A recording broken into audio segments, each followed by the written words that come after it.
Hey there, Rebus Forever here. You might recognize me from other failing YouTube channels such as Rebus Forever Reviews. I'm a possessor of finite desk space, but then really I appreciate that everyone's desk space is essentially finite. Mine, however, is just a little bit too finite. Getting set up to do one thing in my desk area requires packing something else up, which is a massive faff. And you know what Rebus doesn't enjoy?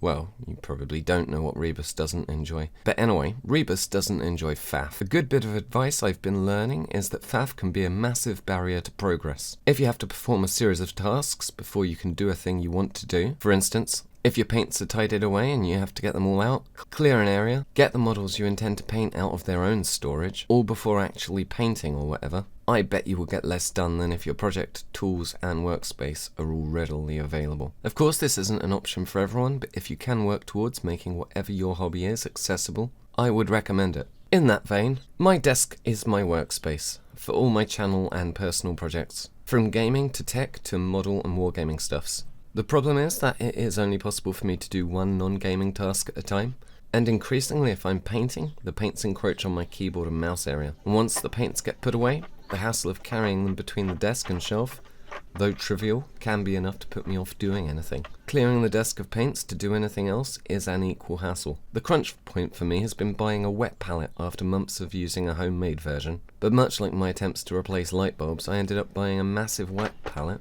and not having enough space to open the bloody thing. An easier method of accessing and moving my paints around became necessary. And so here we are. This is the large paint rack from Warlord games. I'd assume that these sorts of things would cost a reasonable amount of cash, but after seeing it was in the 20 quid range, and for the improvement I saw it giving me in managing my workspace, in fending off the slowly encroaching horde of paint pots, I took the plunge. So here's some of that. The actual build was pretty straightforward, even if the instructions were not. I just sort of stopped looking at them and used the online pics as my construction guide. I guess if you've ever built a model that would justify owning the paints to own this rack, you'll probably be able to bumble your way through the construction of the rack. In conclusion, I'd always thought this sort of thing would be expensive. On reflection, I can see that thin MDF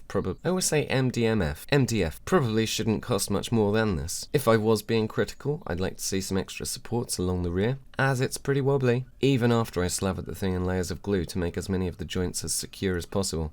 I will probably reinforce it at some point, seeing as I need to be able to shift it from my shelf and desk quite a lot, and at the moment I fear the whole thing will fall apart while in motion, which would be distressing. But all in all, for the cost and ease of construction, with the amount of desk space and order I have reclaimed, this little paint rack seems like a well worthwhile purchase for anyone with sufficient paints. I would say though, they advertise the unit based on the storage capacity with smaller paint pots than Games Workshop use. With Games Workshop paints you can only fit, insert number here, amount of paints.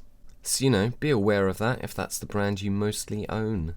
But for 20 minutes of construction and the improvement in my hobbying that this will probably provide, I'd say jobs are good, and as usual here's the obligatory apology for there not having been very many uploads.